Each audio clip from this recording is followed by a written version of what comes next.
I mean, right here we are talking about people's lives. We are talking about the governance that is impacting people's lives on the ground. So what the hell is she talking about? What the hell is she talking about when she says that we have acknowledged our mistakes? I mean, guys, if you have to sit back and look at everything that these people have done, would you categorize that as mistakes?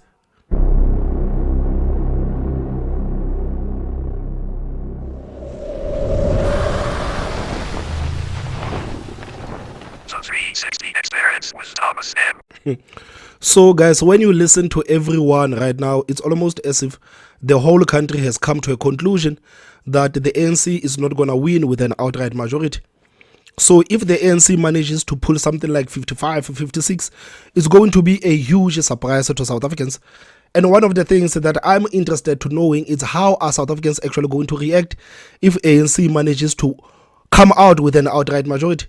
Are South Africans going to look back and saying that, guys, let's be fair, our elections were not free and fair? Is that what the South Africans are going to say? Because right now, you go on social media, you speak with the people on the ground, the people are pissed off about the fact that they could not vote. The people are pissed off about the fact that they were locked outside when there was a load shedding. The people are pissed off with the fact that they had to wait 10 hours because the scanners were not working. So if the ANC manages to pull out an outright majority, how South Africans are actually going to react? How South Africans are actually going to react? Because earlier on, I was watching this interview from the second Secretary General of the ANC, Nomvula Mkwenyane, talking about this issue of the coalition. And she has confidence. She has confidence that the ANC is going to win with an outright majority. So I'm starting to be suspicious. I'm starting to be suspicious. I'm sorry, I'm starting to be suspicious. How can these people be so confident about the ANC winning with an outright majority, whereas so many things actually happened yesterday? And isn't it funny that none of the ANC members actually came out to address the issues that took place yesterday? Isn't it funny that IEC never actually made a press conference to address all of these issues that South Africans were complaining about yesterday? Are South Africans actually going to sit back and say these elections were free and fair? These elections were free and fair, or are South Africans actually waiting for the ANC to win with an outright majority before they come out and saying that this whole game is rigged? This whole game is rigged. So it's going to be very interesting to see how South Africans are actually going to react to this. Because me personally, I thought that yesterday South Africans will be up in arms, saying that these elections, they need to be postponed or something. You would think that South Africans would be up in arms. At 3 a.m. the people were still voting. 4 a.m. the people were still voting. So if the ANC wins with an outright majority, how are South Africans actually going to react? The talk of coalition, many outside the ANC are talking about the talk of coalition, others talking about DA, going with DA, others EFF and MK. But the talk emanates more from outside the ANC, and there hasn't been much that the ANC has said about this talk of coalition. In the event, of course, that there is a need for that. The talk about coalition in the ANC is coalition with the people of South Africa. Those are our strategic partners. And they are strategic partners because the ANC has got a common program, a common vision with the people of South Africa. Any other person who agrees on that common vision that we have with the people of South Africa, we have always embraced them. We are from a government of national unity. We have a minister now who's part of our cabinet, who's not a member of the African National Congress. But we've also embraced all political parties in parliament, cooperated with them, but allowing them. And guys, first of all, how is this woman still working with Ramaphosa? After she was exposed in the Zondo Commission, after Angelo Agrizi exposed everything about this woman, how is it possible that this woman is still working with the African National Congress? And more especially, how is it possible that this woman is still working with the president? How is it possible? And these people, they are talking about the coalition with the people of South Africa as if they are doing an amazing job. How is it possible that this woman is still working with the president? Has said about this talk of coalition. In the event, of course, that there is a need for that. The talk about coalition in the ANC is coalition with the people of South Africa. Those are our strategic partners. And they are strategic partners because the ANC has got a common program and a common vision with the people of South Africa. Any Guys, would you agree that we have a common vision with the African National Congress? Would you agree that South Africans, average South Africans on the ground, they have a common vision with the African National Congress? What is it that we have in common with the African National Congress? What is it that this woman specifically has in common with the people of South Africa?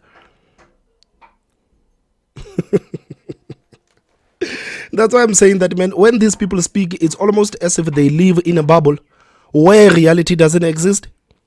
And I find it very strange and I find it very disturbing that these people that have been with the ANC for such a long time, they can continue to say things like this. What is that vision that the ANC is sharing with the people of South Africa? What is it? other person who agrees on that common vision that we have with the people of South Africa, we have always embraced them. We are from a government of national unity. We have a minister now who's part of our cabinet, who's not a member of the African National Congress.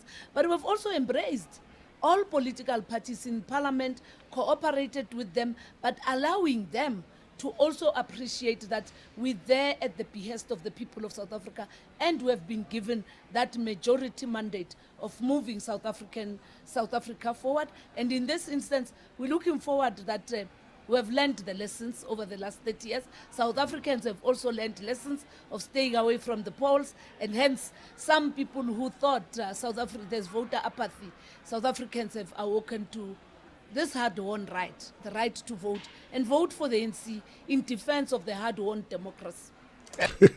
I mean, isn't it sad that it had to take these people 30 years for them to acknowledge these mistakes? I mean, right here we are talking about people's lives. We are talking about the governance that is impacting people's lives on the ground. So what the hell is she talking about? What the hell is she talking about when she says that we have acknowledged our mistakes?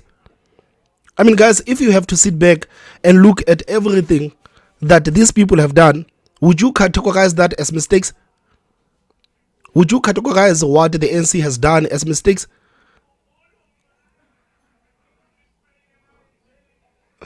Man, I wish South Africans were actually better than this, man. I wish South Africans were actually better than this, because when we are looking at the results, I am no longer mad at the African National Congress. Honestly, I am no longer mad at the African National Congress.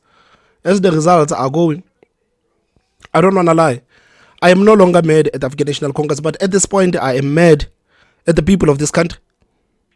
At this point, I am mad at the voters that keeps these people where they are. I am mad. I mean, guys, just look at the results that came in. And right now we are talking about 31%. Just look, 31% of the votes have already been counted. Just look at how South Africans voted.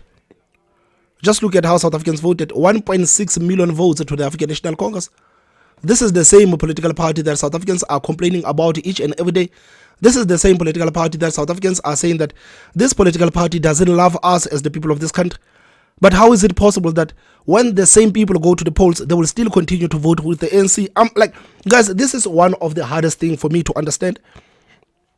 This is one of the hardest things for me to understand. So me personally, guys, I am no longer mad at the ANC. I'm no longer mad at the ANC cadres. They can say whatever that they want to say. Clearly, the people of this country do not want to hold them accountable. Clearly, the people of this country do not want to hold them accountable. If anything, the people of this country want to talk about opposition parties and how imperfect opposition parties are. This is what they want. So look, right now, we are talking about 31%. We are talking about 31% of the votes being calculated. We are talking about 1.6 million votes. The DA is trailing with 900,000 and the EFF is there with 345,000. But the ANC still has 1.6 million. So it shows you that the South Africans do not want to change. I think this is one of the things that as the people in this country, we honestly have to come to a realization that the majority of the people in this country do not want to change. Majority of the people in this country, they love to talk about change. But when it comes to implementing change, this is something that they don't want. It's something that they don't want. I can no longer be mad at the ANC cadres. I can no longer be mad if the ANC comes out and wins the elections, because that is the will of the people. That is the will of the people. If ANC wins the election, it is the will of the people. What can we say? What can we say? I guess from now on, the only thing that we must do is to address these people that have voted for the ANC. I think it's going to be so hard for the people that have voted for the ANC, and we need to make it hard for the people that have voted for the ANC to come out and complain about anything else. We need to make it impossible for the people in the Eastern Cape to complain about anything. We need to make it impossible for the people here at home in the Free State to complain about anything. We need to make it impossible for them, because I can tell you now, on Monday, people will be on the streets complaining about something, protesting something. This is how South Africans are. They make terrible decisions, and on Monday, the same people will be on the streets complaining about how things are not working. You remember yesterday, the people in the Eastern Cape, they decided not to go to the polls. But for some reason, in early hours, those people, they decided to go to the polls. And guess what? They voted for the same political party that has destroyed their lives. Are you still going to be mad at the cadres? Are you still going to be mad at the cadres? These people are laughing to the bank. These people are laughing to the bank and saying that how are these people actually allowing us to finesse them so much? How is it possible that these people cannot see what we are doing as the cadres of the ANC?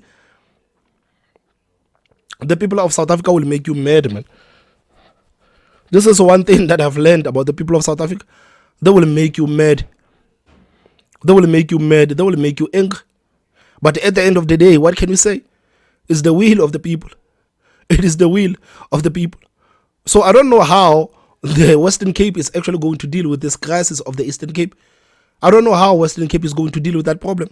Because we know what happens in the Eastern Cape. They vote for the ANC, and after that they go to the Western Cape, only for them to cry and complain about the services that they are not receiving in the Western Cape, whereas they've left their own province. I can no longer be mad at the cadres, guys. I don't want to lie. Sitting here and watching these results, I've come to a peace that, yeah, this is how South Africans are. We are beyond repair. Even if someone comes and reforms our education system, what damage has the current education actually caused? You think about the damage that the current education has caused. What kind of damage? What kind of damage? And in fact, the voter apathy that we are talking about usually was in townships like Soweto, which are strongholds of the ANC. What is it that the ANC did this time around to drum up the support in its traditional support basis? You will remember what... I mean, like, it is so easy. It is so easy. Like, it is so easy what the ANC has done. Guys, when the ANC started campaigning, they said that South Africans must remember what the political party has done for them since 1994. I said that this message is going to resonate with the poor black people on the ground, because these people have depended on the ANC for almost everything. I said that this message is going to resonate. And this campaign messaging of the ANC, it was strong. It was strong whether you love the ANC or you disagree with the ANC, but this campaign message was strong. Looking at the demographics in the country, looking at the fact that the majority of the people in the country, they have depended on the ANC for anything. So if the ANC comes and says that this time around we are not promising you anything, we are not promising you a hospital, we are not promising you proper infrastructure, we are not promising you anything, not even jobs, but we are simply asking you to remember what the party has done for you. So the ANC has actually managed to blackmail South Africans into voting for them. The ANC has actually managed to resurrect the people that never wanted to vote for the ANC to stand up and say that I live in an RDP, I have water in my home, I have electricity, and all of these things were made possible by the ANC government. So this message of the ANC was very strong, and because the ANC is not shy to go on the ground, unlike the opposition parties that are shy to go on the ground, the ANC is not shy to go on the ground. The ANC is not shy to be on the grassroots. They are not. And this is one of the advantages that the ANC will always have with the opposition parties. The fact that they are not shy to hit the ground. They are not shy to hit the ground. Man, thinking about this, man, it makes you think about all of the mistakes that were made by the people that were supposed to dethrone these people. The parties that were supposed to dethrone the ANC. It was there in front of their face. It was there in front of their face. No one actually came with a message to counter this message of the ANC and said that, guys, of course they gave you electricity, but you have load shedding. They say they gave you water, But look at how dirty your water is. They say that your children are going to school for free. Look at the kind of education your children are receiving. No one actually made that. No one actually came and countered this message of the ANC. So it was easy for Ramaphosa to go from city to city, town to town, village to village, reminding South Africans of what the ANC has done for them. And with the fact that not a single opposition actually came out to counter this message of the ANC, it was so easy for the ANC to be where it is today. Oh, man. When will South Africans learn, man? Is the ANC politically matured than other political parties? Is the ANC politically smart than other political parties? Because that is the question that we have to ask. Are these people actually smarter than all of the politicians in the country? Because how is it possible that they get away with everything like this? You remember Ramaphosa came with the Tomamina, made a lot of promises.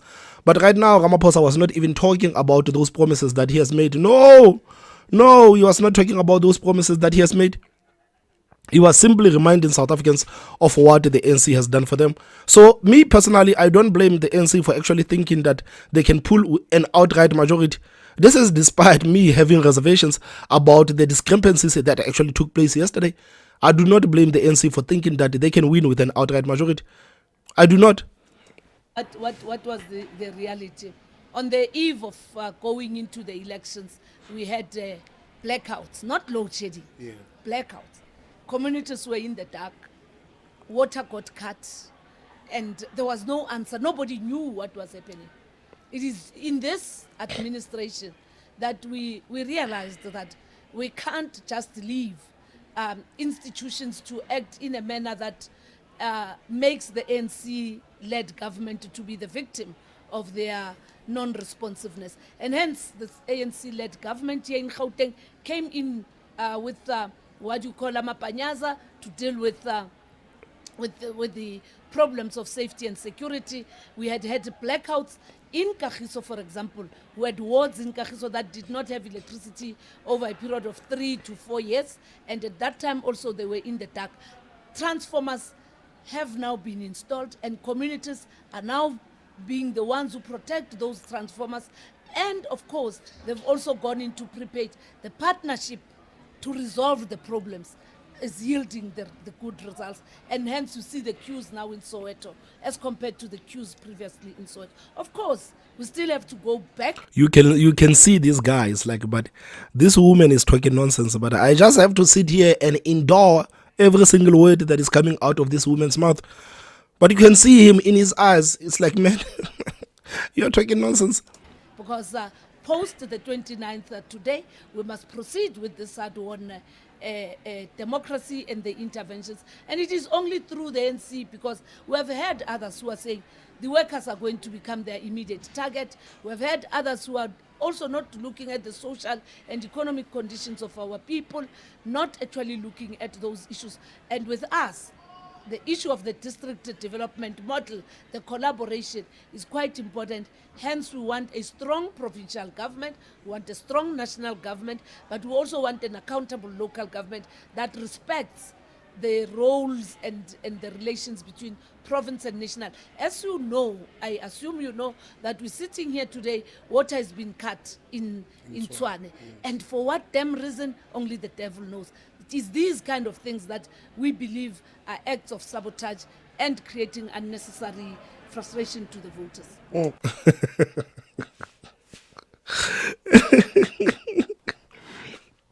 But guys, we have to be honest, man, about the ANC being able to finesse. We have to be honest about the ANC being able to finesse and being able to get themselves out of sticky situations, man. These people, they know how to speak on their behalf. They know how to defend the African National Congress. They know how to defend the ANC. But this woman went from saying that the only outright majority that the ANC will have, the coalition, the only coalition that this ANC will have is with the people of South Africa. So right now we are going to talk about someone who actually lives in a reality. I'm talking about the federal chairperson of the DA, Helen Zille, who is saying that we are not going to allow the ANC to go into coalition with the EFF and Umkhonto we Sizwe. We are not going to allow that to happen. We are not going to allow that to happen. No ways. No ways.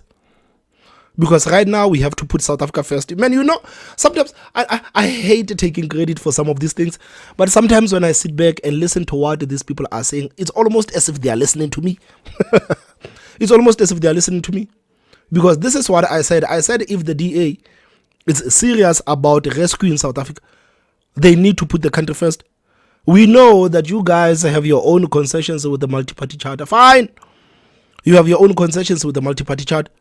But right now you have to put the country first. So the DA has actually acknowledged the fact that if the ANC goes below 50%, they're going to have to avail themselves to going into coalition with them.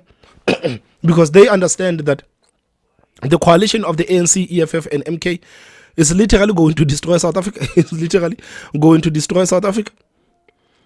So let's hear what Helen Zille has to say about this issue of coalitions between the ANC and the DA. The only definite no we are saying is that we will not let South Africa fall under a coalition of the ANC, MK and the EFF. We love our country too much. We told everybody we're here to rescue South Africa, and we'll look at the very best option of coalitions available that enables us to do that. And are you looking at coalitions from the perspective of just at a national level, or are you thinking that there might be a level of horse trading at provincial levels? So let's say the IFP says, if you make sure that we're the premier with our very, very small votes, we will make sure that you maintain you at national level of leadership, we'll give you all the votes. Would that not be falling back into this kingmaker thing that the DA has really been trying to avoid over the last few years, of being reliant on a smaller party to get them over the limits, thinking that you could work with them, but not sure if you can work with them into the future if they turn their back on you? Because of it, say that is an important question, but I'm afraid kingmakers are inevitable in coalitions.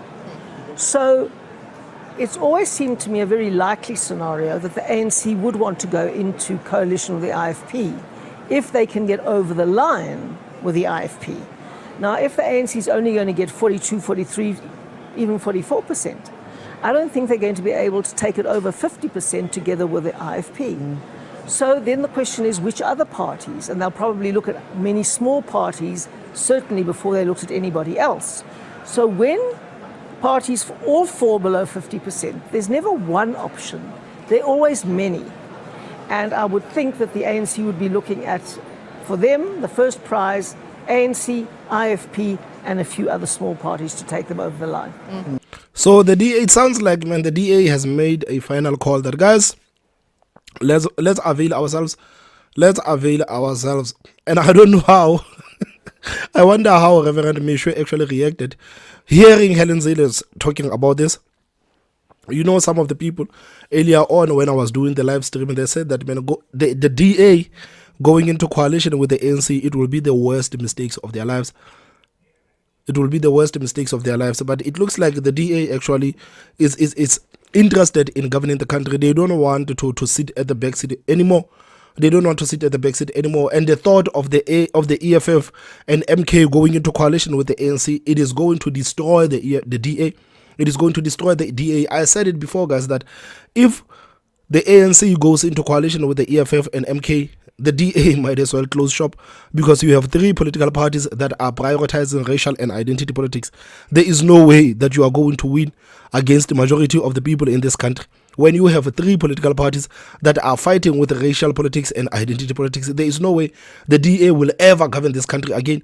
So right now, I think even Helen Zille understands that this is the only chance practically of the DA to actually get into national governance. Because if they don't get into national governance right now, they are going to be demonized until they close shop. They are going to be demonized until they close shop. So guys, we are keeping a very close eye to this possible coalition of the ANC and the DA. It looks like Helen Zille, Helen Zille, when she speaks, she has a bit of confidence. It's almost as if she has spoken with some of the people within the ANC, because she's saying that we are not going to allow it to happen. We are not going to allow it to happen.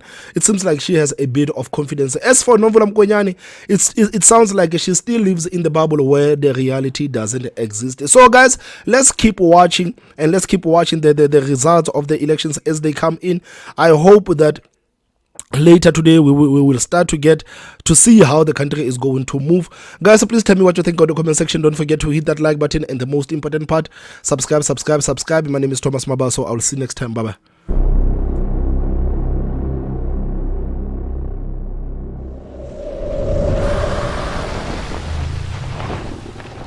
The 360 Experience with Thomas M.